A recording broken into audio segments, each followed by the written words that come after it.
Hello, Internet. I must tell you that I'm excited today because since we started Legacy Conversations, I always felt that the police got a bad deal. And I know that a lot of you will disagree with me. A lot of you will say to me, no, that's not true. But if you look at the statistics, you will find out that not a lot of people is actually watching the police videos. And frankly, I don't understand it because the police had an outstanding military history and outstanding kill rate, if I might use that word. And there were nothing better in the police in terms of counterinsurgency than the unit known as Koevoet. Now, I have a Koevoet member here in front of me, and he decided he will speak to us about his Koevoet days. But as always, the man, it is Captain Pienaar, you've met him before, he's going to speak a little bit wider than that. And the reason is to get the history out to you. And I wish to thank you, sir. Thank you for coming to us. I'm really grateful. It's very early in the morning there because of Eskom. Dankie, Eskom. It's a long time since I had an officer awake and seen at 5 o'clock in the morning. But you're very welcome, sir. Thank you. Can I ask you, can you tell us a little bit about the police, Koevoet, and your own career in this unit? Of course, thank you for the opportunity of having us here and giving me the opportunity to talk about the unit. Police and fighting goes back a long way. Now, yes, I was at Koevoet a very short time, and I was in the combat team, the call sign Zulu Charlie, and I was really honored to serve with members of the South African Police and the Southwest African Police. But let me start at the beginning. The South African Police was founded in 1913. And by 1915, the First World War broke out. The Union Defence Force needed members, and the South African Police supplied members for the artillery to serve in the Union Defence Force. But that was the one bit. The next part was the invasion of the then German Southwest Africa, where General Louis Botha went and he led a South African force into German Southwest Africa, and they fought the Schutztruppe. And a part of that was policemen that formed his bodyguard as well as a fighting unit. I think they were known as the Hertigen horse or mounted troops, something like that. I can't remember that, all the fine details. Anyway, the South African Police was part of the group that entered Windhoek and hoisted the flag in Windhoek at the City Hall. Then we move on to the Second World War. Now, when the Second World War started, there were a South African Police Brigade under the command of police officers. These policemen fought with distinction at Tobruk, and they were responsible for the capturing of quite a few German prisoners and Italian prisoners of war. Now, if one goes and looks at takes a look at the old police colors, you will see that the battle honors on these colors show various places where the police fought. Moving on after the Second World War, we then come to Rhodesia. And the South African Police was, since 1967, deployed in Rhodesia as part or police anti-terrorist units. The police originally wore bits of Rhodesian camouflage before they got their own camouflage uniform. Then, just a year before that, on the 26th of August 1966, a terrorist base that was established in Ulugumbashe in Southwest Africa was attacked by a combined unit of SADF and SA Police, members using helicopters. And just for interest's sake, is that the Colonel Jan Breitenbach of 3-2 Battalion fame was then seconded to the SA Police and to be part of this force that attacked the Thursday. That is where the border war started in Southwest Africa. And the police was involved in all that. Then roughly in 1973, the SA police was officially withdrawn from bases in Ovamboland, and the SANDF took over. Although the police still had a small contingent of COIN guys there. COIN is the counter-insurgency unit of the police. And then SWAPO, or the military wing from SWAPO, the plan guys started running around. They were conducting ambushes between Oshakati and Ondangwa. They were moving around in groups of up to 30, 40 strong in the Wambuland area. And this is where the Koevoet starts, the whole idea of Koevoet. General Magnus Malan contacted the then commissioner of the South African police, that was General Mike Geldenhuys, and asked for a police assistance in getting intelligence. The army needed intelligence, and they asked the police to assist. General Stakans Dreyer was appointed to lead this group, and it was known as Operation K or Operation Koevoet. That is where the name Koevoet started. And on the 11th of January 1979, General Dreyer and 4 members, which they were all then attached to the security branch, arrived in Oshakati, and they started gathering information. Now, they were working very close with members of 5 Recce. The Koevoet guys, or those guys, the little small group, or the nucleus group, underwent some training with the Recces, and then they tried to get information. And it took them about 3 months before they got the first intelligence, and by chance, a terrorist leader was arrested. In the information that was gathered or gained from him, they arrested the whole group. The whole group was mopped up and arrested. Their weapons were captured. Now, that was the easy part. The Koevoet investigators then were getting information, and then they had to pass it down to the SANDF. No, SADF, it was still the SADF then, sorry. That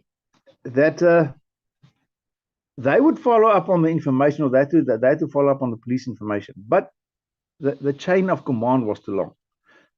By the time the information got to the guys who had to react on the information, it was old info, and the terrorists had already escaped. General Dreyer then approached police head office and requested that they start their own combat teams. Sorry. And they got, at that stage, there was a Lieutenant Jean de Kock and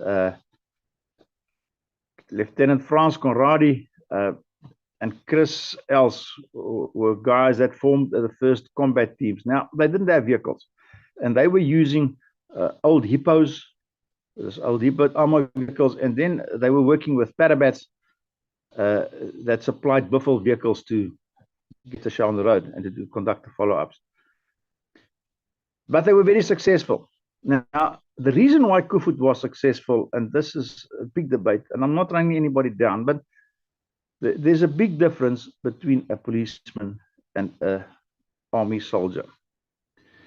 If you take a policeman, and I'll use an example, a policeman driving a police van, and he goes and he attends a murder.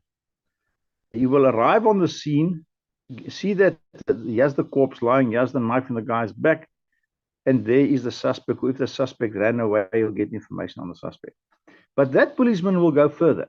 He will, on his own, and he will have the rank of a constable. He will go and he will phone or get hold of the duty officer. He will get hold of the detective. They will get hold of the mortuary van. He will get hold of fingerprints and all these other units that would be involved. And this is this one young guy getting hold of that. And any information that comes from that scene, which is hot information, they would follow up immediately. For instance, the guy is in the room next door, they'll go next door and go and get him. Now, Koevoet worked exactly the same. Koevoet would go out, capture a terrorist. Now, people think that we shot everything. No, that wasn't how it worked. Information was very important. So we would go and we would get a terrorist, get information from the terrorist, and follow that information up immediately. And that was the difference. Then Koevoet had trackers. Now, the trackers came out of Ovambo land, or the majority of them. The difference is between a Ovambo and a city boy is you can go on how many tracker courses you want. I've been on a tracker course. I went on the police's tracker course. That Ovambo when he's a little boy, he had to look after his father's cattle. And if the cow went missing, he had to go and look for that cow. And to find the cow, they would take the tracks. And that is where they were learning to track from a very young age. Where you, as a city boy, you grew up in the city, tar roads, pavements, etc. And then you go and do a course, and you get there, and yes, you will be able to see the spoor, but the tempo at which they can track against you, it is amazing. I was looking at them with awe. But anyway, so that was a major difference. Now, looking at the Koevoet unit is that how it was established. Now, I was there, I got there in 1982, and I was in Zulu Charlie under the command of Sergeant Cassie Creer. He was our team leader. Now, in my time, and I know after that, because the last time I was there, left was in 1984, things changed after that. But in my time, and I will talk about that, Koevoet had three main bases. You had Opuva, you had Oshakati, and you had Runtu. Oshakati call sign was Zulu, Runtu was Zulu 4, and Opuva was Zulu 5. Now, that is, Oshakati was the main base, or the main headquarters. At Oshakati, there was logistics, the logistics stores were there, the gunsmith was there. Then we had a place to work on the vehicles, etc. Now, when Koevoet started, they were using hippos and buckies and anything they could scrounge. They were using buffels, they used swap-all buffels, and then sometimes the army would lose a buffel and a camouflage buffalo would rock up at the place. And it was utilized for that. Then the Caspers came out. Now, I saw the first Casper in about 1981 when I was still stationed in Windhoek. And when the first Casper, well, that's when I met the first Koevoet guys. And I saw this vehicle, and we spoke about it, and we said, like, what a bunch of rubbish, because the air pipes were plastic, and it was still a closed roof, and it had hatches in the front, and resistance to change, because we still all wanted the hippos and the Ribbok and things like that. But that was the Casper, and eventually the Casper became the best vehicle ever made in fighting the war. Now, just looking at the development of the Casper quickly, the police learned a lot in its participation in the war in Rhodesia. Rhodesians had the V-hull, where landmines, the results or the effects of a landmine was deflected from the vehicle. And the police learned there, and that is where the hippo came. And then the police also had this Ribbok, as well as a Zebra logistical vehicle. But the Ribbok was based on a Ford Bucky's chassis, and the hippo and the Zebra was on Bedford trucks. Now, then the police wanted a new vehicle to be designed, and they got the CSIR involved, and that is where the name Casper comes from. You take the CSIR and the SAP, and you combine it, and you got Casper. Now, in a combat team, there was 4 Caspers and 1 Blesbok. Now, Blesbok is a logistical vehicle based on the Casper, and then 2 combat teams would have a vehicle supplying fuel, which was known as a Duiker, but those vehicles were not turbocharged those days, and you would go to take it to army base and leave it there, and then deploy from there with your blessbook, and just return like 2-3 days later just to refuel, because in the bamboo sand these things got stuck, and it was just a real pain in the ass. Anyway, so you had the combat team. Now in Oshakati, at the end of the day, there were, if I remember correctly, was 24 combat teams. In Opuva was 4, and in Rundu, I think there was 8, if I remember correctly. Now, in a combat team, you had a team leader. In my case, it was Sergeant Cassie Creer. And then you had the 4 vehicles, and each vehicle had a white commander and 10 trackers on a vehicle. Now, so each combat team consisted of roughly 44 to 46 members in totally in the team. We were armed those days with a normal R1 rifle, where we carried pistols, and we had the normal 7.62 LMG on top of the Casper. But the feeling was that we needed more firepower. In my case, I was fortunate in that I shared a vehicle with Norman Holsthausen. He was in the team with me, and we had 2 LMGs on the Casper with 2 Russian PKMs mounted at the back. Now, my team leader, Al-Kasi, had a Russian 14,5 anti-aircraft cannon, one of them mounted on his Casper, and a 3.0 Browning next to that. And then at a later stage, he had 2 14,5s on the top of his Casper with a 3.0 in the middle. And those big guns were used to just get the Turks' heads down in a major contact. I will talk about the Caspers a bit later. But now, at Oshakati, we stayed in the base known as Okavi base. That was the Koevoet base. There was a tree where in the mornings we would meet. We'd have a cup of coffee, and the general would then speak to us in general. And now, the way Koevoet deployed was that there were 2 groups. I'm not talking about the investigators. There was an investigation group as well. I've got very little knowledge of them. I know who they are, but how they work. But we had an Alpha group and a Bravo group. When Alpha was in the field, the Bravo group was refitting in the base. And then Tuesdays, I think, Tuesdays or Wednesdays, we would come in. One group would come in, and the second group would go out. And that's how we relieved each other. When there was a major follow-up to be done, like when information was received regarding bases in Angola or whatever that we were going to take on, the whole unit would congregate at one spot, and they would move over to get more manpower. Although we had info of a base on the other side, but that never materialized. We went there, but we found nothing. So that is how we deployed.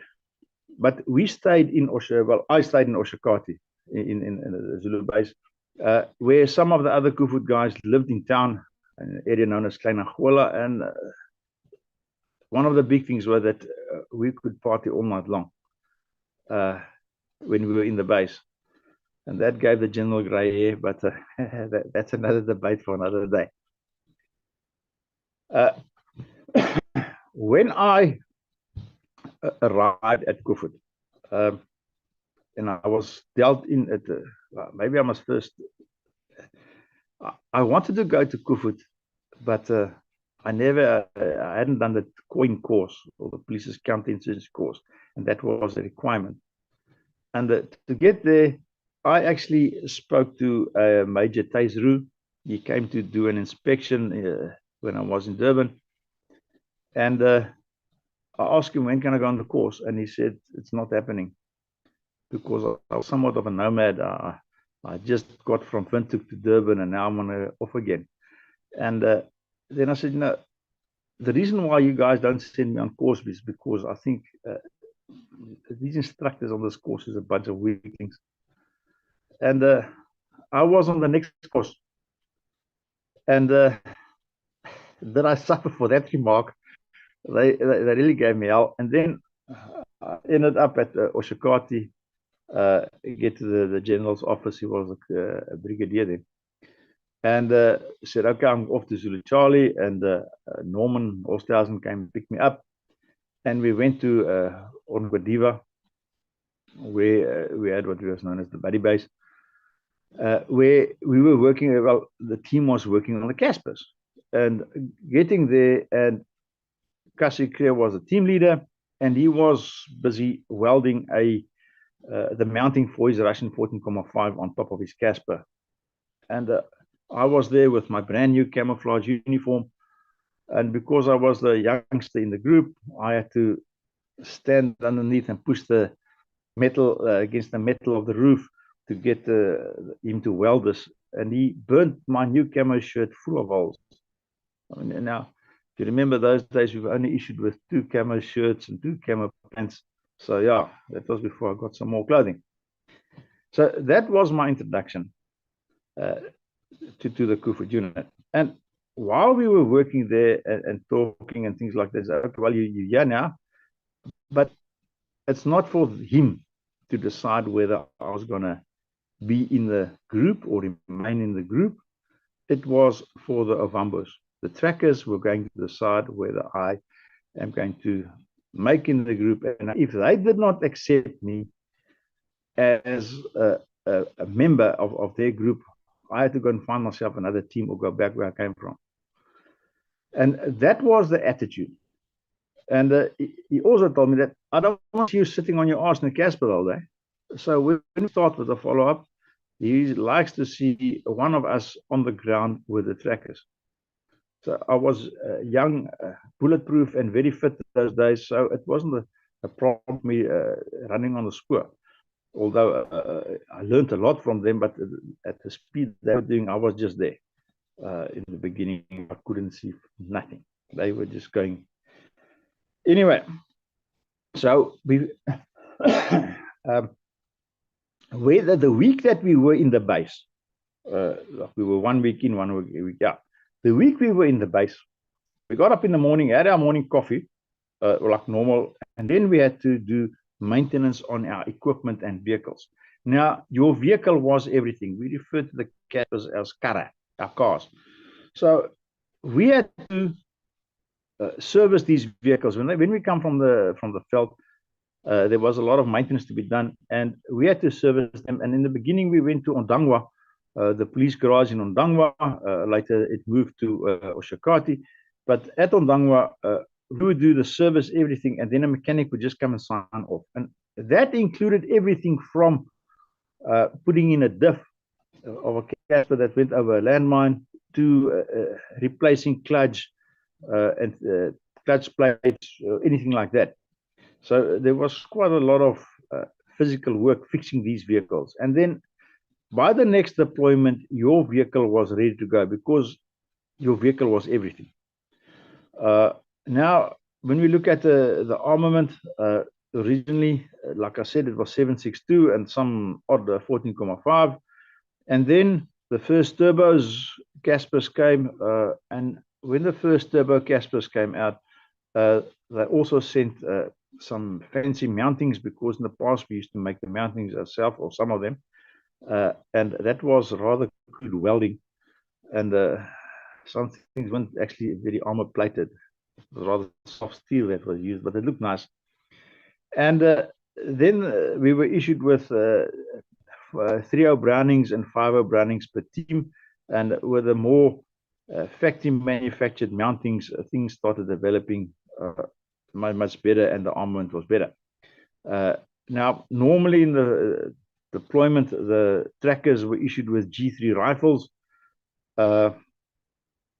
It was okay rifle, but no, that wasn't. They weren't very fond of them. And then we would use AKs and anything that would suit our purpose. AKs that were recovered from contacts and things like that were absorbed into the units or the section, the combat team's inventory.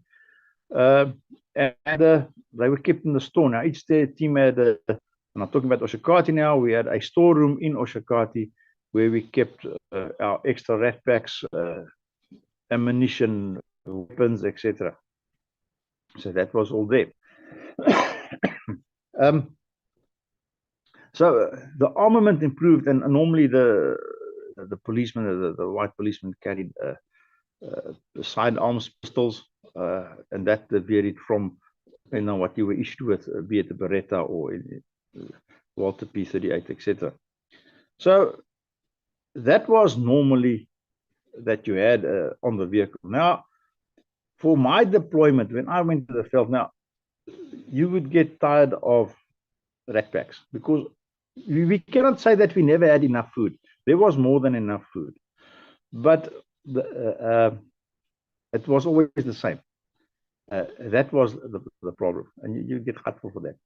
So what I would do on a normal deployment is that before we go to the field, I would go to the shop there in Oshakati, and I would buy myself a brown bread, and I would buy this small tins of herring fish, 5 tins of them, and I had a small, I think it's a 81 millimeter mortar ammo case, and that fitted between the seats of the Casper on the floor. So it fitted nicely. So I didn't take a lot of stuff with me when I deployed. For me, it was important every day I had a clean pair of socks on. That was for the rest. I didn't worry about that. So you could actually sometimes draw patterns on the camera, and that was it. So I had that inside the Casper, my sleeping bag, and things like that. So that is what I had. But now, when I got to the team and I was not accepted as yet, I had this big blue steel trunk.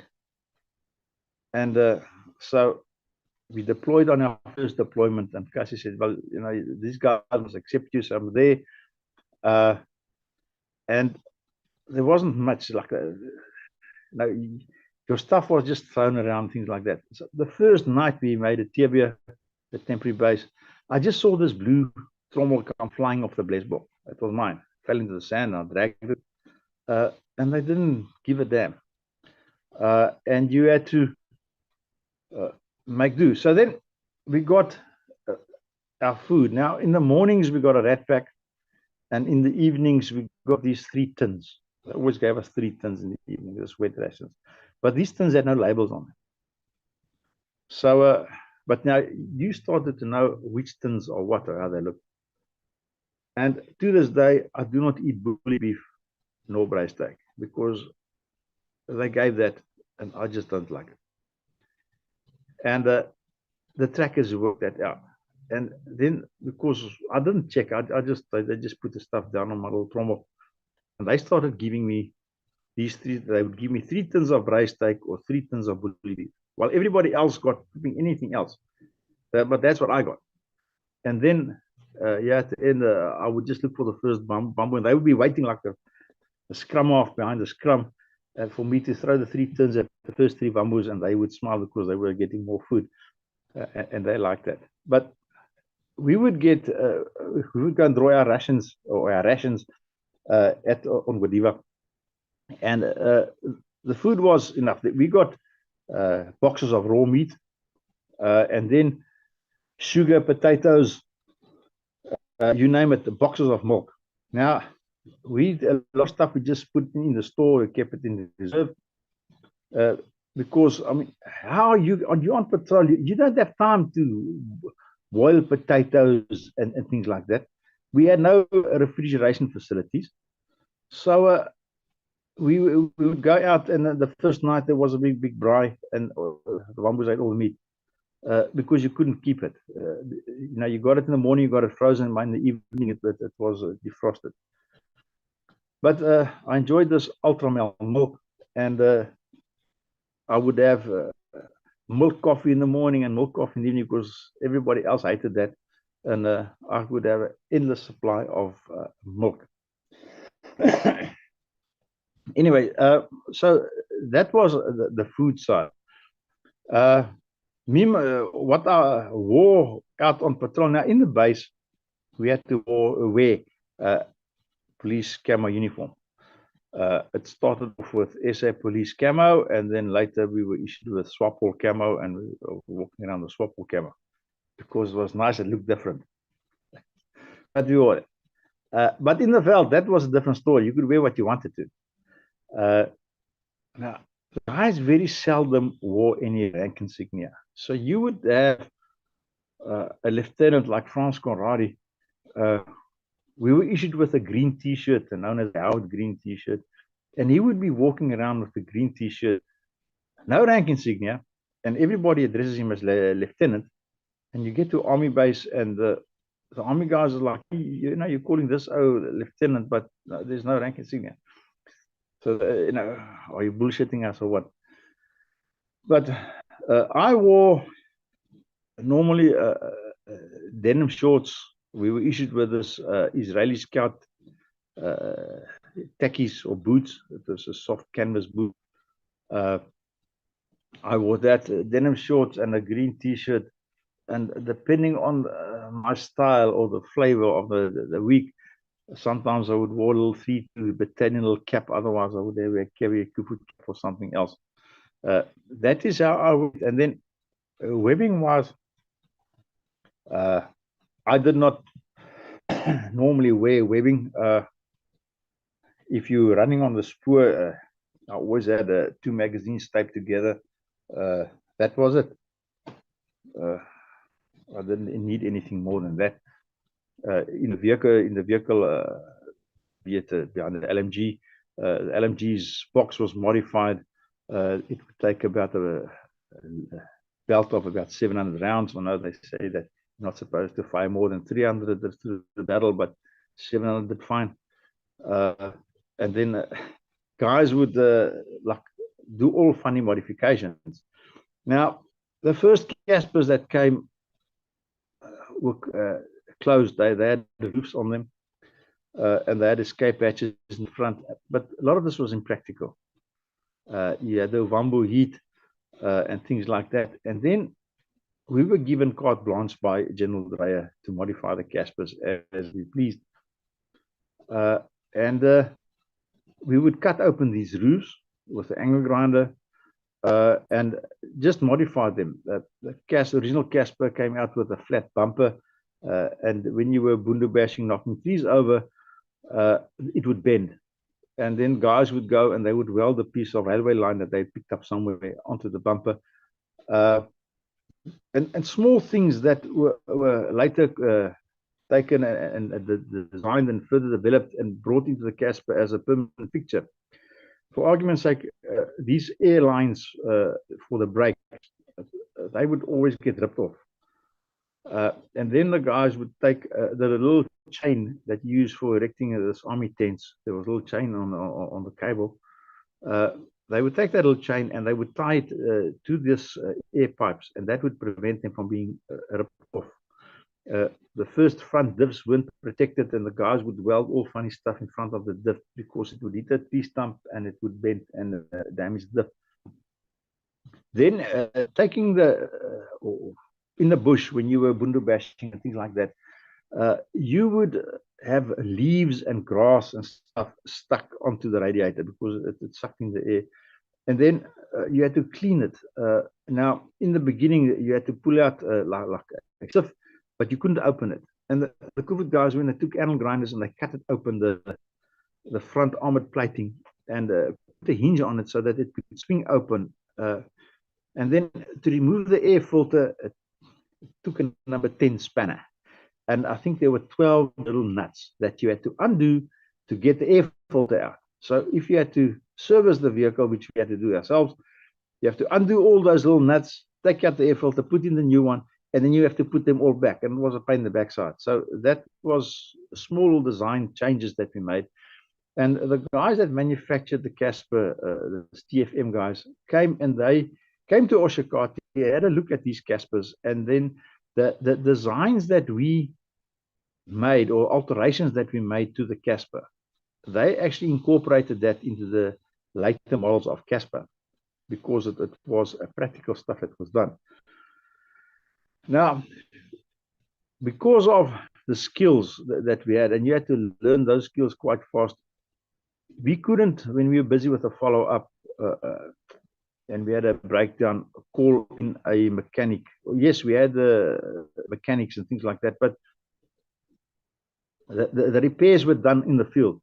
If you broke your leaf spring at the back, knocked a tree stump and the whole axle is askew, we would go and there and jack up the vehicle there and repair it.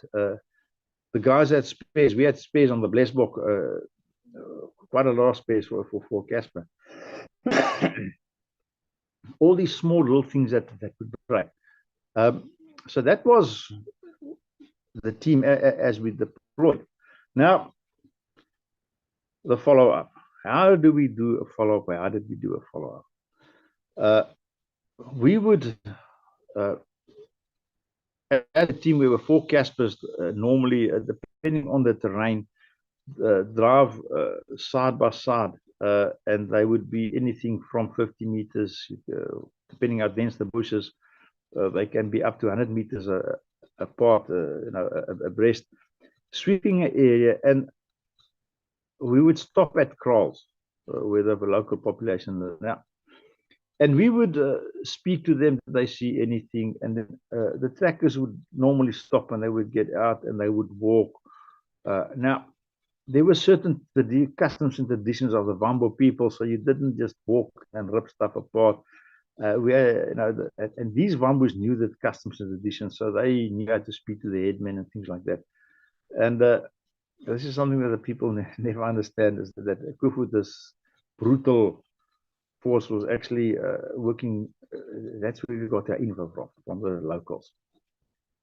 So they would walk around, and be it that a local would point and say, but there was a group that came through last night, or yeah, they were there, or they'd walk around and see, but yeah, are tur tracks. Now, the Turs in the beginning, they wore East German boots with a little chevron pattern at the bottom, and that would be picked up quite easy. Later on, they were getting smart, and they would actually put anti-tracking devices on their boots, and they would nail like pieces of rubber, smooth rubber on the bottom of the shoes, just to make sure that they don't leave identifiable tracks. But the bombers would pick up a track, and then the follow-up would start. Now, in a team, you had your normal Wambos running on the spoor, and then you had your specialists that would sit in the Casper, and you would think that this thing is useless. He's sitting in the back doing nothing, but that is a specialist for anti-tracking. And the moment the Wambos lose the spoor, these anti-tracking specialists would hop out and they would start looking for spoor. But now, when the follow-up started, now, the Wambos would tell you, okay, it's 3 or 4 or 5 or 10 people running. It's a walking spoor, running spoor, and it is about 2 hours old, or it's a day old, and things like that. How do they know that? They look at the insects and stuff walking across the spoor, and they just knew that. So, and then off we went. Now, the cars had numbers. Now, your number 1 car was your team leader, and then your number 2 car was basically the 2IC, and then your 3 and 4. Now, the 1 and 2 would like stick next to the spoor, with the trackers running in the middle, because the 2 Caspers have to provide protection with the machine guns for the trackers on the spoor if we should run into an ambush. And if the Turs didn't know that we were following them, the spoor would be quite clear and they would stick to paths. So the follow-up was fast. Then you had the 2 Caspers, the extra Caspers, and they would do what we would call voorsnij. They would move forward, say 500 meters, and they would cross the front of the follow-up group. If they pick up the spoor there, because now all the Wambos knew exactly what we were looking for, and they would pick up the spoor, then you would on the radio say, okay, we got the spoor, and the number 1 car and the follow-up group, you pick up the trackers, and you would then the guys that just did the first name, picked up the spoor, they would then start with the follow-up and continue. And then the guys on the back would come past you, and they would again go 500 meters ahead and do first name. And that is how we didn't run them in from behind. That's how we caught up with it, basically. And it happened fast. Now, the trackers kept on relieving each other because the whole group didn't run on the spoor the whole time. So they kept on, and they could run for hours. There were follow-ups that were 20, 30 kilometers long that the guys tracked old spoor, and they got it in the end. So these guys were excellent, and they would look on the ground and they would just run and point. Now, you could see just on their body language whether there was something up ahead, whether there was how close we were to the Turs. Now, normally when the Turs were about 5 minutes ahead of us, we start calling in gunships. Now, we had an excellent working relationship with the South African Air Force. The helicopter pilots, be it Pienaar helicopters, they did the Casevacs, to the LO gunship pilots. Some of them were legends. And they would go and they would come in when we we were 5 minutes behind the Turs, fly in low, and they would start circling, one above the follow-up group, and the other one would fly some distance ahead, and they would start circling. And we, as a follow-up group, would start seeing the Turs ducking underneath the bushes, holding back, taking cover. And then we knew that it was delaying the Turs, and we were getting close to them. You could then also see the trackers. They would start getting extra magazines from the Casper, and just in the body, the way they hold their weapons and things like that, you knew something was up. It was up. Now, a contact was a quick, fast thing. It wasn't. I know. Yes, there were guys that were in the 9 days war. They were involved in gunfights that lasted hours. But the things I were involved in, they were quick, fast things, and it was over in seconds. And then to capture it was important, because if you could capture it, he would give us information. During one follow-up that we did, we captured a detachment commander. The detachment secretary. He was a detachment secretary, and we got a backpack full of SWAPO documentation with him. And then he took us to an arms cache, which was an enormous arms cache, be it from ammunition to recoilers, cannon ammunition, things like that. So that is how we operated. Now, we normally operate, Oshakati operated in Wamboland.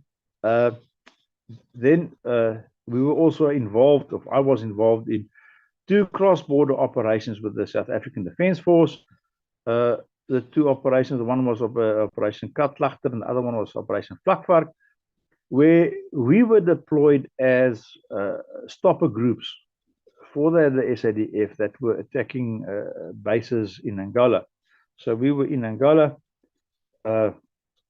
We had a detachment or a platoon of parabats with us in their biffles. Now, there was a big difference between the Casper and the biffle. In the Casper, you could sit and you could look through the window, where the biffle was a much lighter vehicle, and it was basically open. Now, when we were bundu bashing, a Casper could knock over the trees and you could continue with following, where the biffles got stuck. So we had these parabats with us, deployed, and then at one stage they couldn't just keep up with the Caspers, and they actually got lost, and they had to send out a spotter plane to find them and get them back on track again. Where we had a few contacts in Angola, and yeah, I was later awarded this SADF medal, but Southern Africa medal for my cross-border operations. That was our part, being part of operations. Now, in general, we would operate, and if a follow-up the tours were running north, we would notify our HQ in Shakati that we at the Yati, we crossing the border, and we would go north and we would go into Angola and conduct a follow-up because the tours knew they had to run north to get away. And I know later on there were certain agreements and Fapla bases came closer, but we could normally move up to about 50 kilos into Angola. And we went all the way up to Oshikango, no, not Oshikango, Ojiva, sorry. We went into Angola, into Ojiva, Komato, Shiet, those areas we operated there. So yeah, that was the way we deployed into Angola, and we fought the war. Now, being at Koevoet, there was a big difference between the Koevoet guys and the police coin guys. Now, originally we wore the same uniforms, SA police camo, and we all had Caspers, but there was, in some places, some of the officers weren't that friendly towards the Koevoet guys because we didn't have to shave, because water was scarce and we were deployed like 7 to 14 days into the bush. So you didn't shave. Our hair was longer than normal. And in certain ways, the general Dreyer got away with stuff, and he organized us some or better bits and pieces of equipment, be it radios or Caspers or whatever. Where the coin, the guys didn't have that, and that caused some friction at some places. We were one night we went to Okatope, and we wanted, there was a police base there. We wanted to go to police base. I mean, we were policemen, and the police commander just refused us entry and said, no, you can't. So we went across the road to the army. They had their horses there, and the army just carried us on their hands. The base commander got the chef. He was with his class done, tell him to open up the kitchen, and the barman opened up the pub, and we were fed, and we had a good time there. So that was the nice thing with the SADF. In Pienaar base, Koevoet had a relay station, Zulu 2, and later on they even had like 2 tents that were pitched in Pienaar, so that if we slept there overnight, we could actually sleep at the tents. Now, going into the veld, sleep in the veld, we slept on the ground. Later on, I got rather witty, and I got myself a little stretcher to sleep on, and then the stretcher got destroyed. So then I was back on the ground, slept on a little mattress. Yeah, I think some of these things gave the army a major headache. They couldn't, they called us undisciplined. But the people or the members' argument were that, if we make a big fire at night and the Thurs attack us, tomorrow morning we will have tracks to follow. That was the attitude. But in general, depending on the situation, normally, at night when we tearbed in the bush, the Caspers were parked in a basic circle. I always slept at the same side of a Casper, so that if I woke up during an attack or whatever, I knew where I was and where I had to move. We had mortars deployed, etc. So in case of a base attack, we were never attacked at night. Like the first night, we had dry fires because all the meat had to be eaten because it was defrosted. Of course, yes, that is basically Koevoet. I left in January 1984 when the army started with the Ops Askari, if I'm not mistaken. So that's it. Then after that, I got involved. The Koevoet League was founded in 1999 during a reunion in Bloemfontein. And then the Koevoet League just stopped functioning. And in the 2006, it was not functioning. And then in 2012, we started the whole thing again. I was elected as chairman of the league, and as part of the whole thing of reviving everything, getting everything back on track, we built a memorial at the Voortrekker Monument, the Wall of Remembrance, where the names of all the Koevoet guys who were killed in action, their names appear on this wall. And then after a lot of negotiations, I was a chairman for 5-6 years. I stepped down, and the new executive took the wheel and just went further. We had the bust of the general erected there, and our memorial is there, and we meet annually in April, where we do our annual memorial service for our fallen comrades. The purpose of the Koevoet League is to look after the various old members who are suffering.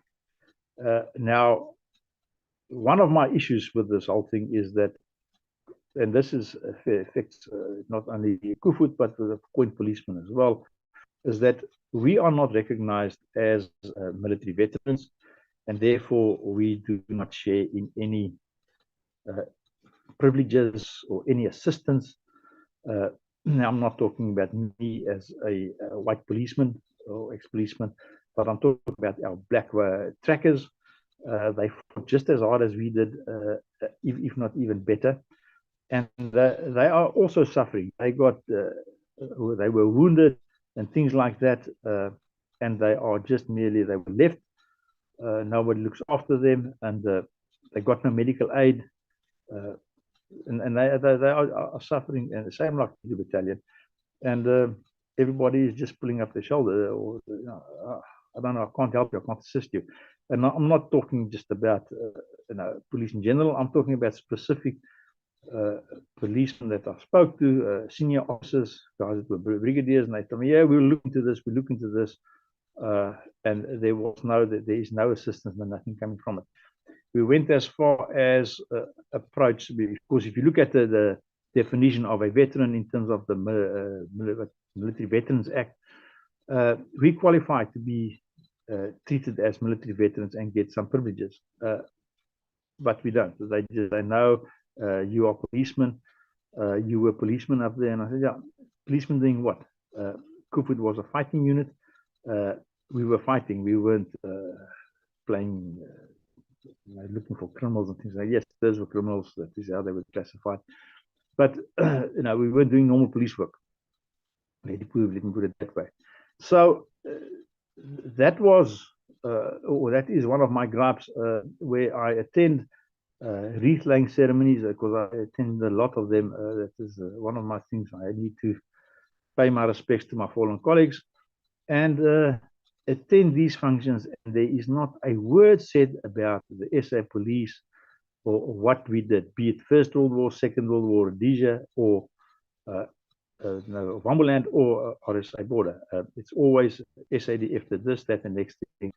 And sorry for the army guys, but if you look at the statistics, the Koevoet was the most successful anti-terrorist unit in a Wambuland or in Southeast Africa. That's it. Chris, yes. Fire away.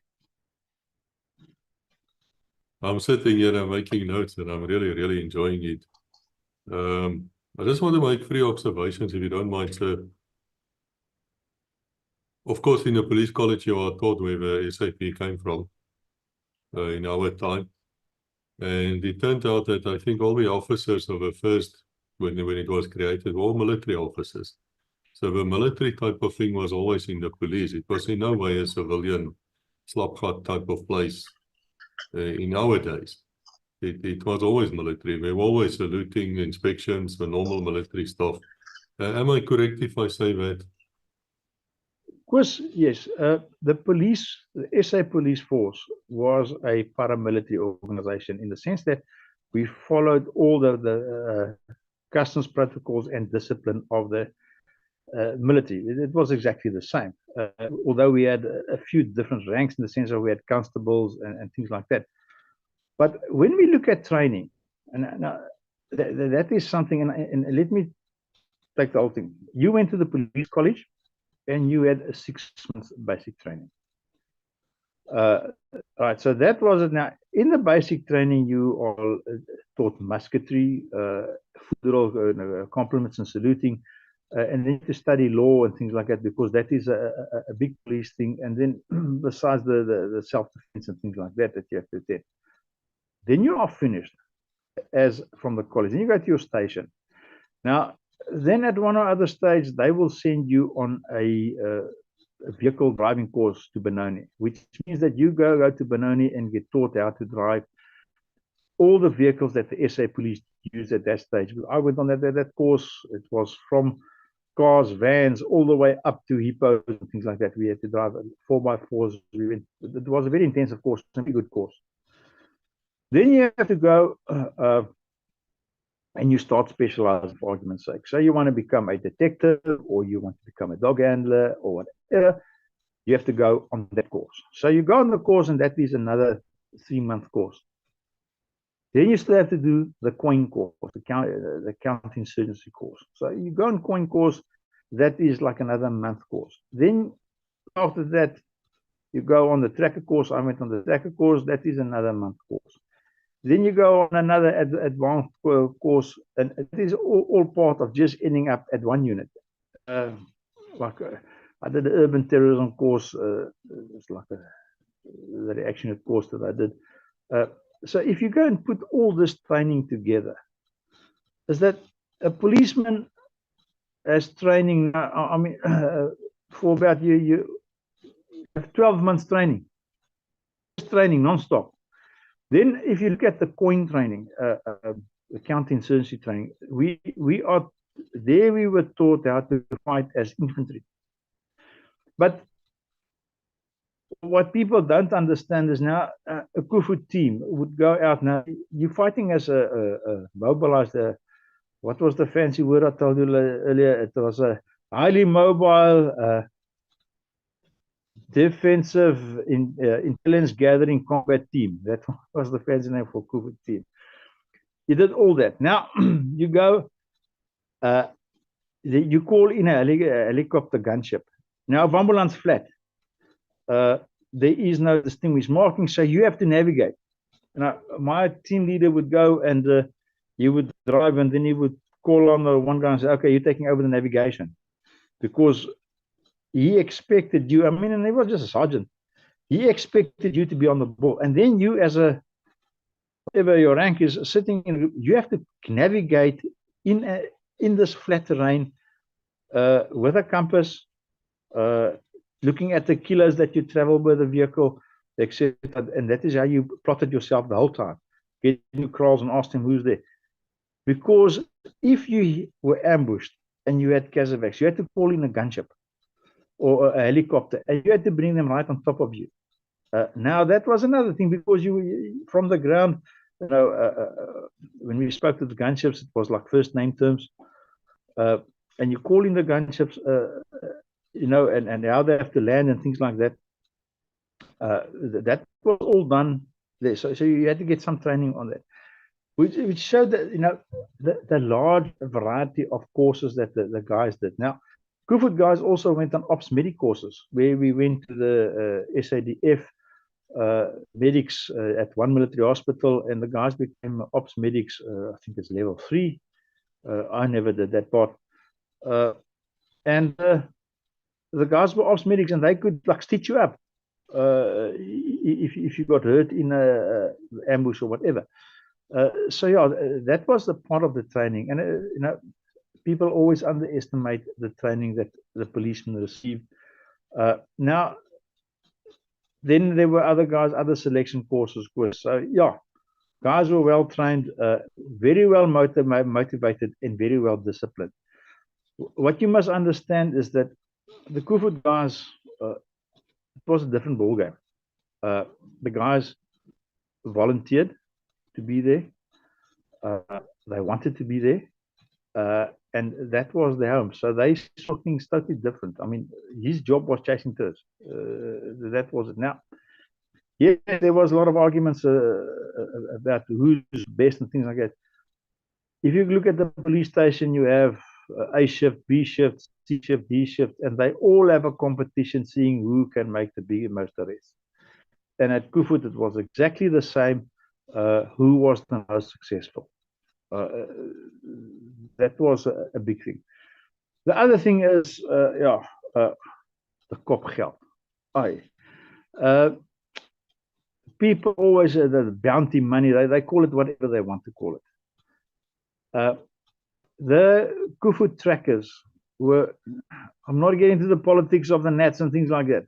The Koevoet trackers were basically employed as laborers. They were special constables, they got a very meager salary. And to boost their income, they were paid, the teams were paid if there were tourists captured or shot or arms caches or weapons recovered.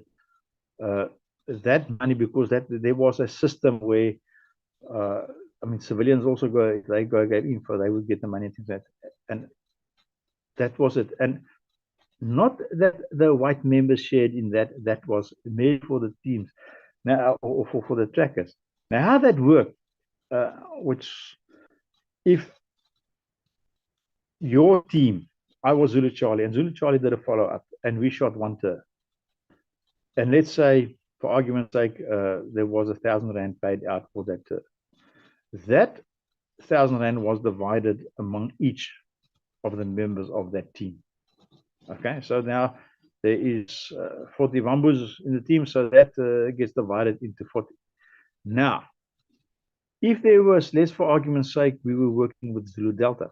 So Zulu Charlie and Zulu Delta have a contact and they shoot one tour. Then that money gets divided among the two teams. So it wasn't that much money and it wasn't such a big deal.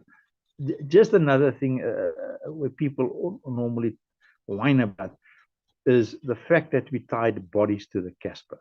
Now,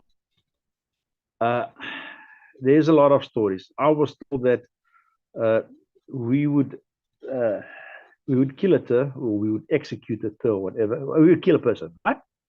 And then we would go and get the Air Force to give us a Puma, and then fly from Oshakati to the sea and go and drop the body in the sea. Now, just think logically about it. I'm in a war zone, so picking up a guy with a bullet hole through the head, nothing funny. They can get shot in a crossfire, whatever. Right? This could have executed him, or whatever.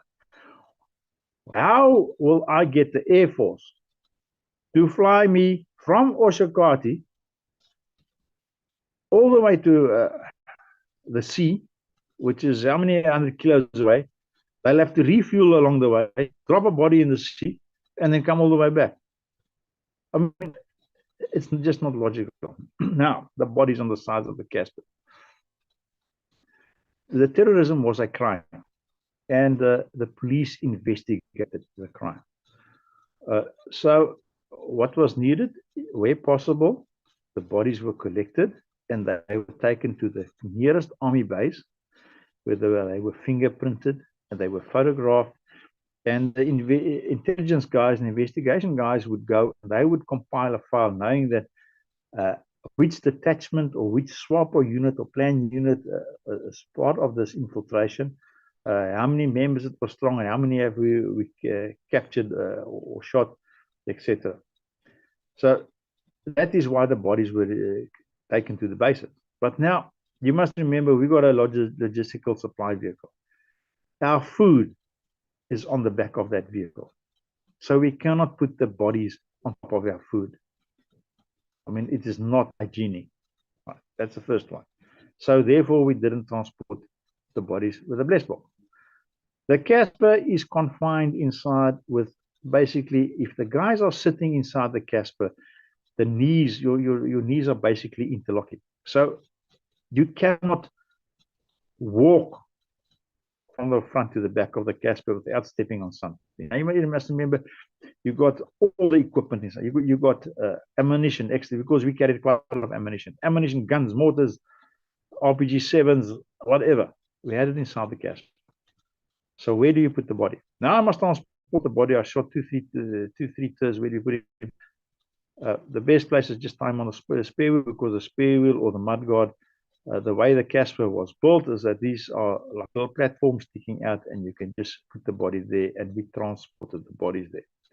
The other myth that there is that people say that we tied bodies to the back of the Casper and dragged them. Now, in a Wambeland's heat, a body starts decaying quite quickly. Now, I've seen enough bodies. I'm not interested in dead bodies and things like that. And nor do I play around with it. So that was not much. Our Wambus comes from Wambeland, our trackers. They live there. Their family live there. Now, the way the colonial powers divided the land is that half the tribes are in Angola, other half in Southwest, in a Wambeland. So you had brother fighting brother. Now, I mean, do you think that those Wambus would be quite happy if we take his brother and drag him behind the Casper? Number one. Number two, what are you trying to achieve with that? I mean, what's the purpose of that? I mean, if I have to take him for identification and the body's ripped apart, it's just totally stupid. You cannot upset your own colleagues. Yes, the man is dead, so leave him. I mean, the fight's over. His fight's over. So just leave the body. Why go and people, you cut off ears and things like that. What do I want to do with it? I mean, do what with it? So yeah, it's just totally. I mean, that same knife I must use to cut off his ear, I'm open up my rat back then with. Just think logically about it, and yeah, a lot of it is myth. Yes, Chris, next. No, I have to say you're answering a lot of these myths, and I'm really grateful for you. I just want to make a comment that I think that Sterkans Dreyer must have been an exceptionally brave man, because I can tell you, if you changed anything on a police vehicle without authorization, His Excellency, the Commissioner of Police, would come after you, man. You would pay for damages for years afterwards if something happens to that vehicle. So that was, I have to say, that was fantastic. I also think we were involved in the Mau Mau rebellion as well. Sorry, I've heard 2 dogmasters actually went there, and that was in the 1950s. I don't know exactly what they did there, but they were there. Now, Eugene de Kock, we know about. We can't speak to Eugene de Kock. Stop asking me these things. I did contact him. I do know the people who look after him. But at the time is not right for us to speak to Eugene de Kock. And with Lieutenant Frans Conradie, I don't think we can. I think he passed in a car accident in the 80s, if I'm correct. Of course, first, let's talk about this vehicles that we modified. General, if you look at General Dreyer, now there's various guys. Some guys say good, some guys say bad, whatever. I have utmost respect for that man. He was a commander who knew what he wanted, and he stood behind his men. And if you were an offender, you had to take your punches. That was it. Be it boxing with the army or whatever we did. And we were naughty. You must remember, you got a bunch of guys between the ages of, let's say, 20 to, say, 35, full of testosterone and partying like hell to leave stress and things like that. And the guys were flipping naughty. But when we worked, we worked. We play, and work, we work. And what people don't understand is that Oshakati was Koevoet base. That was our hometown.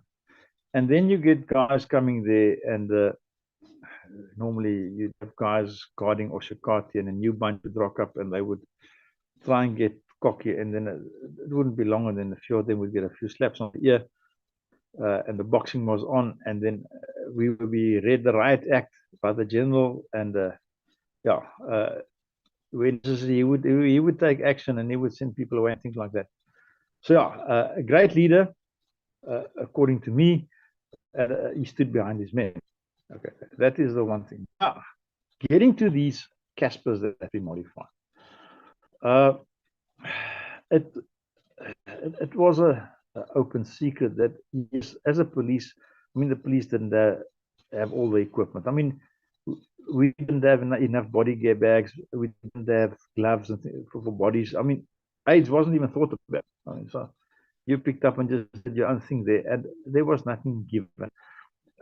Equipment-wise, we needed simple stuff. We needed, like, water was an issue. That some army bases didn't have sufficient water, and if we could get a small water cart, just to take it there, and just as a temporary thing. And then some guys would liberate one or two of them from the army. And those days, SA police stuff, or the police stuff, were camoed, and the guys would go to the shop and just buy a little aerosol canister of green paint, and then they would just paint a few green stripes over it, and then it was a police thing. So when we got 3-hour Brownings, we didn't have turrets for those, but the army had, and the army donated us a few. We just had to go and collect them, and but that was it.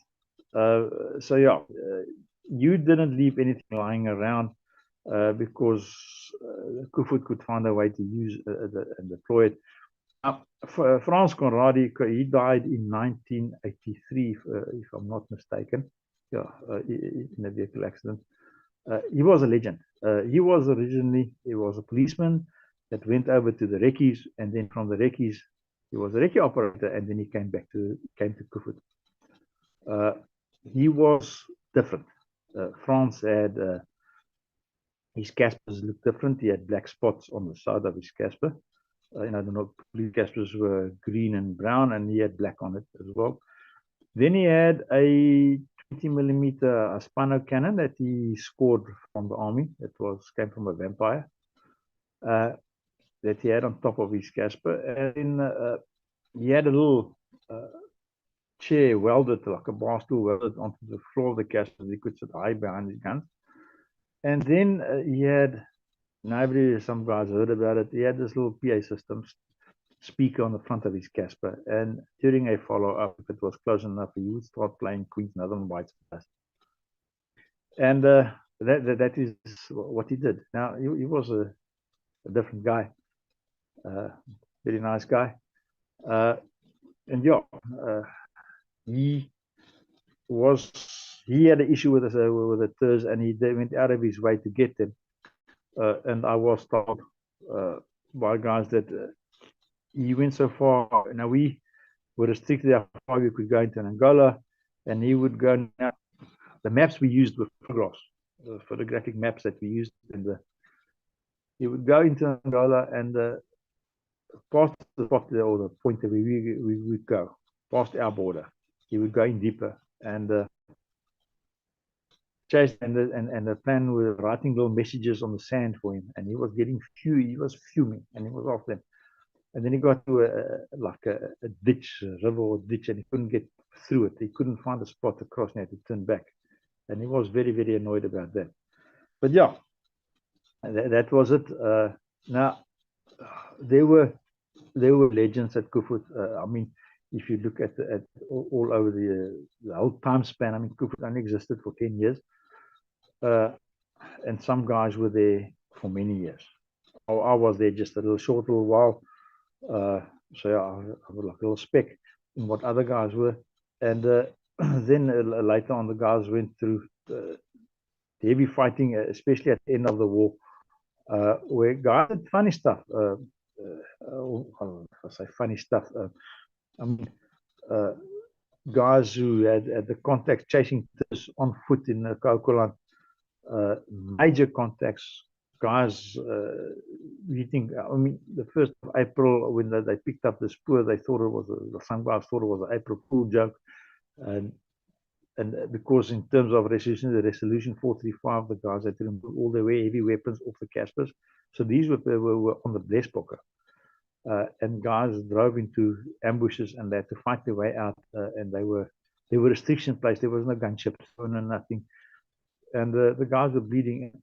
I take my hat off for those guys. Those guys really showed what policemen were made of. And they stood their ground and they fought.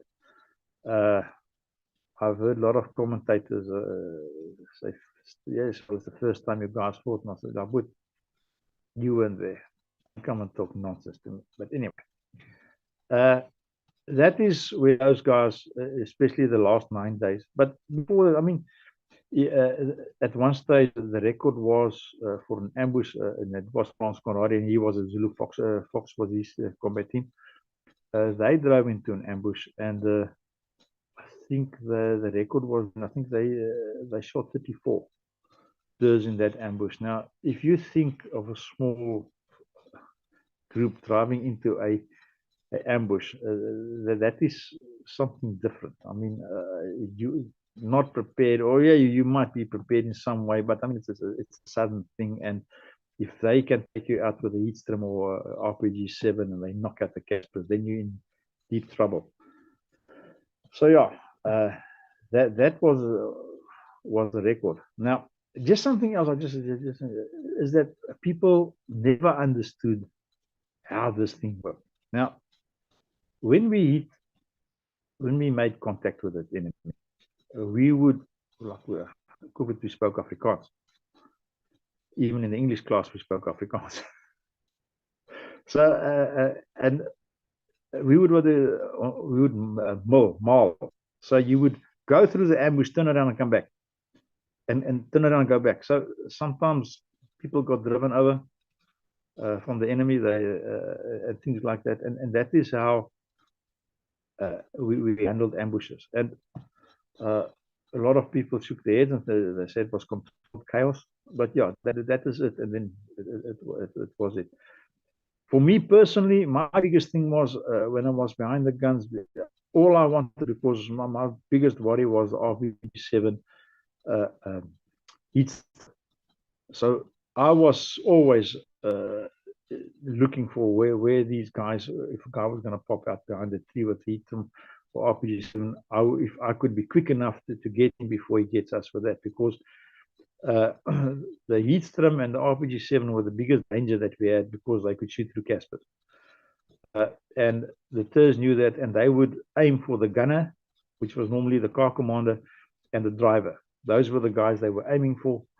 So yeah, so it was important that you try and get these guys before that they got you. And that's it. Of course, yeah. Next. I'm thoroughly enjoying myself. Yeah, I can't tell you. I want to ask you two things, sir.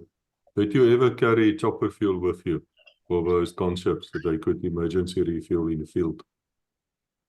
Of course, when we deployed, our Blesbokke was our supply vehicle. Now, the longer we could keep the chopper with us, the better. So we would normally carry 2 to 4 drums of chopper fuel, these 200-liter drums of chopper fuel on the Blesbokke. They were sealed, and they were, chopper fuel could only be kept for a certain time, and then I think it gets water or something inside it. So we would swap that out. We would go to the Air Force, and they would give us other drums. So yes, we had choppers with us, and then what would happen, depending on how far they were from the Air Force base, because sometimes they didn't think we kept the chopper fuel clean enough. So they always came and checked. But during a follow-up, if they were running low on fuel and it was critical, then they would come and land, and we could refuel the chopper quickly, and then it could take off and assist us again further.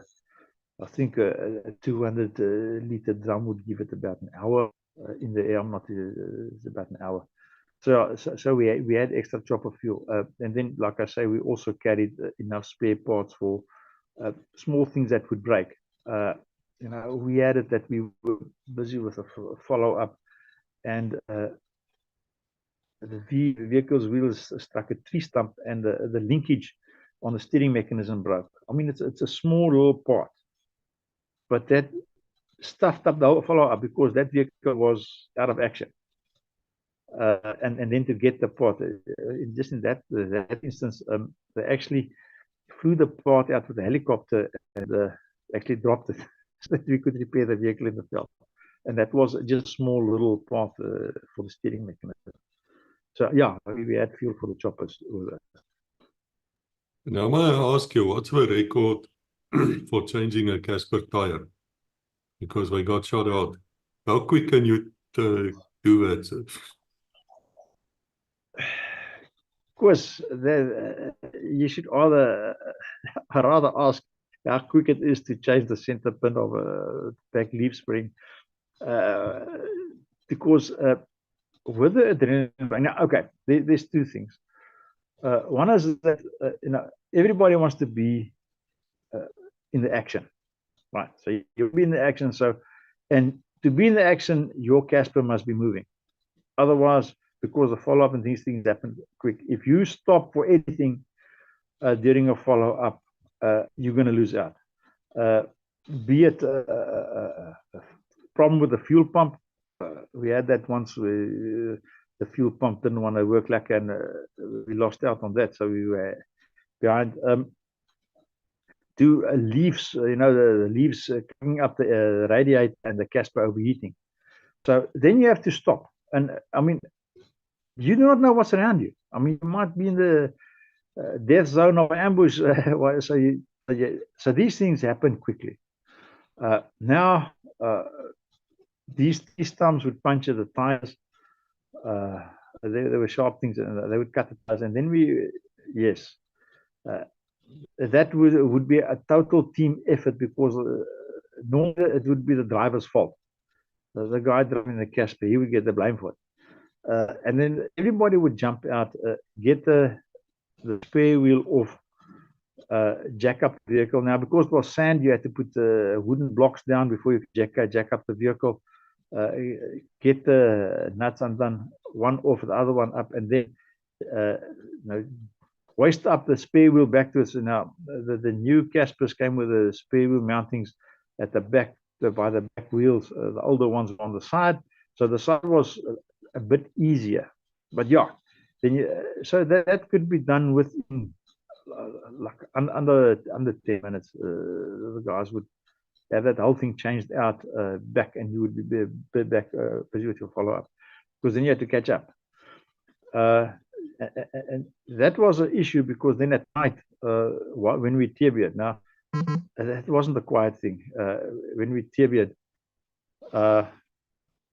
we would repair tires. We would have tons of tires that had to be repaired, with patched and things like that. So yeah, but we did carry spare tubes and things like that on the vehicle, on the blaze book, to repair that.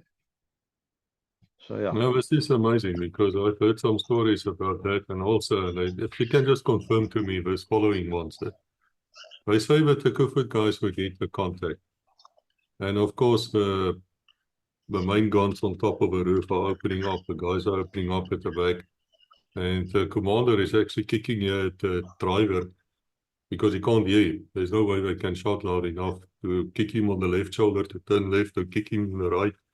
Any such things, or just a story? Because sometimes the gunner was sitting right next to the driver as well, and of course he's also shooting. It's one hell of a noise.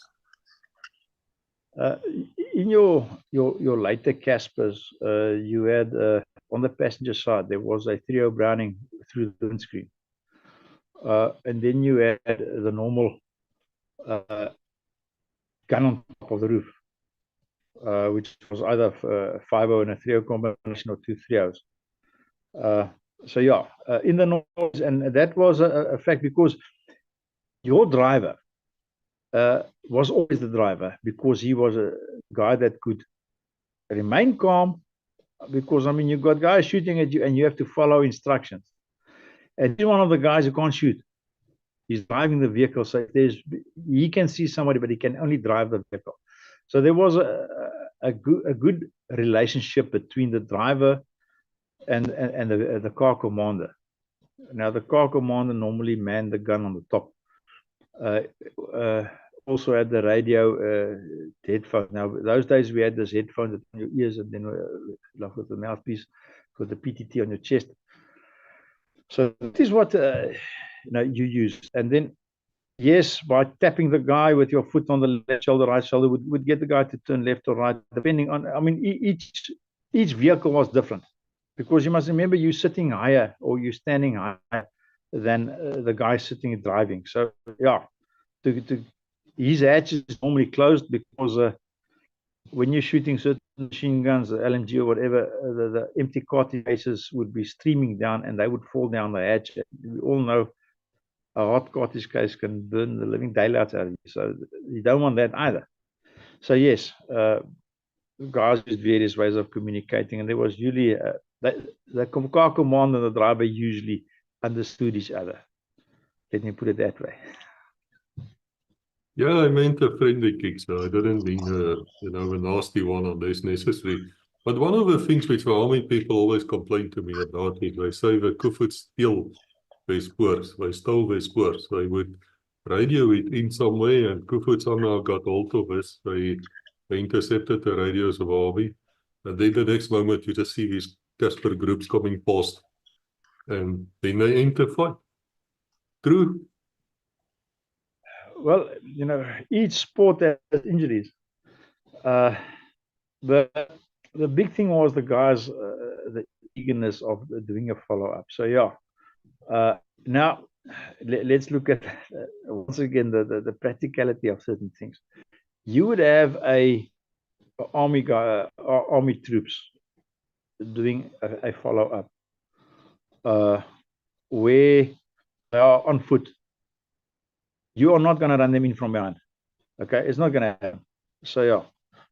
So then, if it happened and you hear that there's a spoor, you just got to make sure that they're on the right track, and then you happen to pick it up, or you drive across the area and you find the guys doing busy with a follow-up.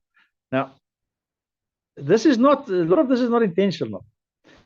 It happened, Captain Saki van Sail of Zulu Victor.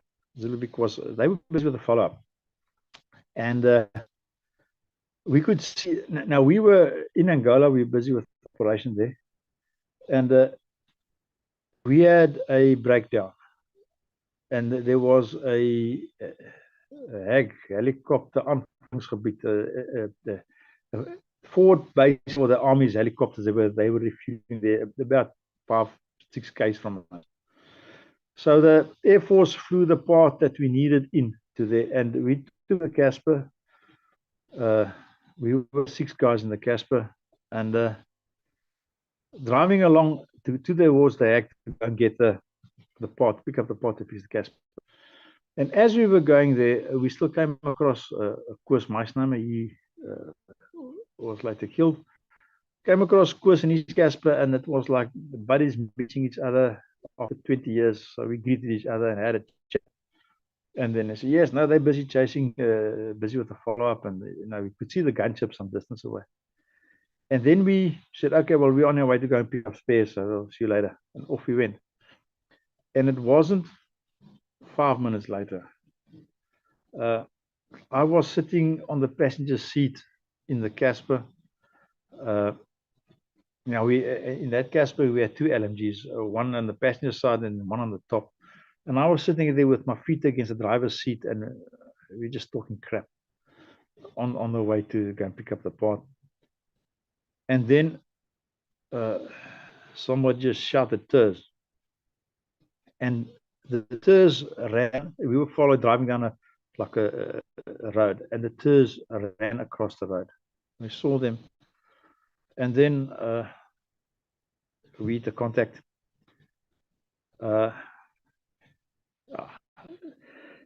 I'll you can talk about the details the other stage, but anyway, we had a contact, and we picked up some shrapnel and things like that. But anyway, And then the fight was over, and we called Captain Saki and said, we had a contact, and he said, "Where are you?" And we said, "No, yeah, we are." And they came to us, and his trackers were fuming because they'd been chasing these steers whole day long, and with the pox they ran in front of us, and we eliminated them. And it was like, you guys knew what you did. And I said, like, we only wanted to go pick up a pot. So yeah, that was a funny incident. But yes, it happened from time to time. It happened. Yeah, I want to touch on two things which are actually a bit more serious. And I want to know, how was the Koevoet members, when they going back to South Africa, received? Because I stood listening to an officer, I'm not going to mention names, you probably know the man well. And he said, in public, he said he felt that Koevoet had no fire discipline. And he just went on and on about it. And then there was a lot of commanders who said they don't want the Koevoet members in the unit because they'll probably go on a rampage and just cause trouble. Did you experience any of these, I would almost say lesser men, trying to, abuse you people when you came back from the bush? Of course, I myself never experienced anything like that. I was involved with transporting or getting new captives in Pretoria and taking them back to Oshakati. Okay, well, this was in about 1982. So yes, getting at the police stations, and they heard about Koevoet, and we had a bit different long hair and things like that, and we were treated well by policemen. That is. In later years, everybody knew somebody of the 20,000 Koevoet guys. Everybody wanted to know one. Everybody wanted to know this guy. Name dropping was the big thing. Okay. Then the war ended, and once the war ended, and the politics really got out of hand, and yes, but Koevoet got accused of doing all these various atrocities and things like that. Some attitudes changed in the police as well. There was an instruction at one stage sent out that Koevoet guys were not allowed to work together. Two former Koevoet guys, they were not allowed together. I don't know why. But my second in command at the reaction, it was Gavin Manning, and he was the ex-Koevoet guy. So there were. We did work together and things like that. Now, yes, the guys came back, and that was it. And just sent to normal police stations, the normal police work and things like that. So there was nothing. But yeah, some people, said, copies ras. Other people just went on as normal. I mean, when I came back, there was no debriefing, there was no nothing. It was just, okay, you're back, and you continue with your work, and that's it. You got some bush leave. I can remember when I came back, my hair was quite long, and I had to go to police head office in Pretoria, and I went in there, and as I got into a lift, there was a brigadier in the lift, and he just looked at me and he says, "Don't you ever cut your hair? Just look how you look." And I said, "Yeah, well, I've just come back from the border." And he says, "And where you are?" So I was at Koevoet. "Yellow means," and I said, "Yeah, okay." Well, I looked quite bad because my hair was so long, my little camo cap was like sliding all over my head. But anyway, that was it. So yeah, no debriefing, no nothing. So yeah, and he just continued on with life. That's it. There was also a rumor that we heard, this I was actually told at Milieu's Kop, I don't know if it's true, that one of the black members of Koevoet stole a Casper and he sort of trost with it to Angola. Is that true? So is there any truth about that? That's true. One of the members, I'm not sure, I think Zulu Mike,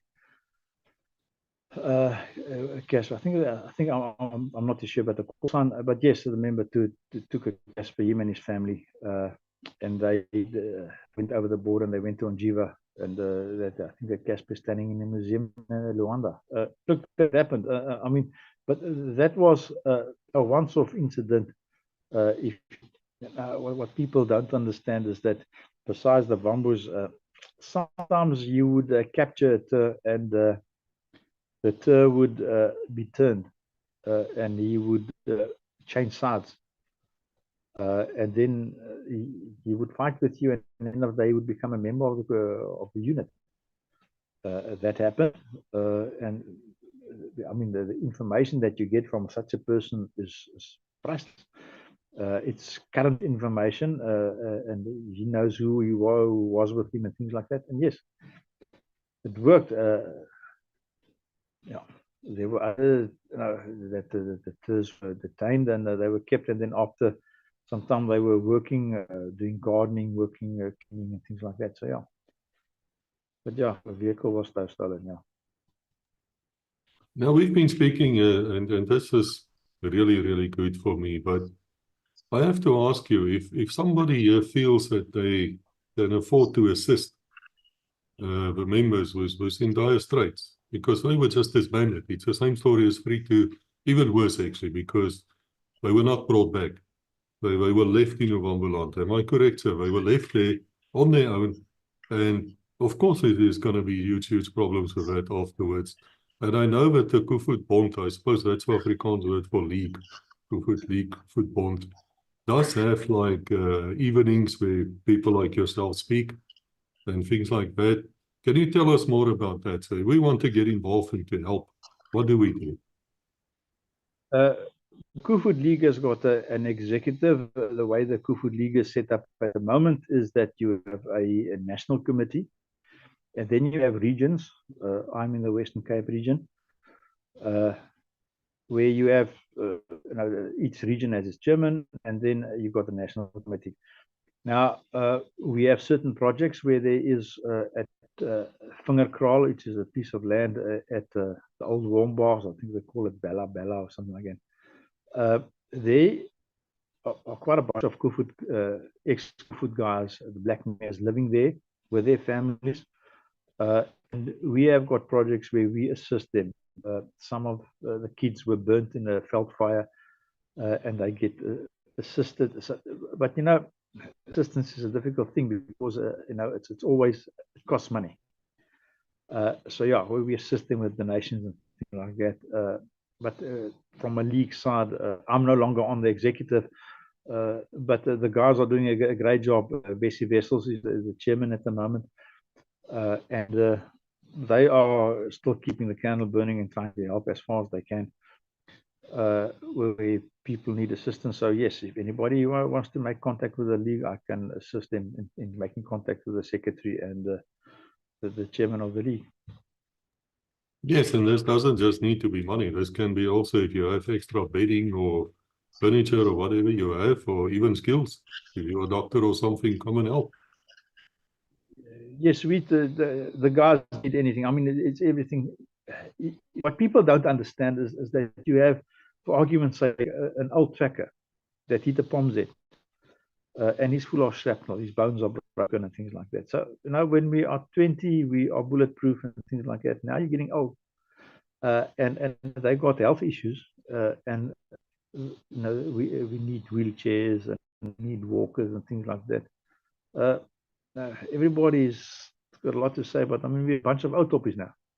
And we need walkers and kiddies and things like that to all get around. So, yeah, the people need that, and anything that can assist. I mean, I'm not involved in that, but I'm quite sure that the secretary and the chairman of the league will assist with that.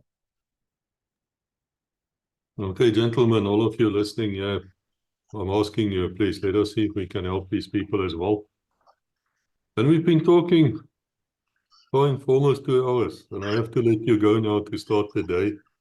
I must tell you, this was fascinating. Thank you so much. We've been waiting for this episode. Any other Koevoet members out there, guys, come and talk to us. Tell us your story about the unit. There's a lot of myths, there's a lot of lies out there. You know, if there's ever a unit which is abused by the former enemies, then it is Koevoet. And the reason for that is because it was so efficient. And it would not have been that efficient if it was that murderous and horrible as we term liberals are saying.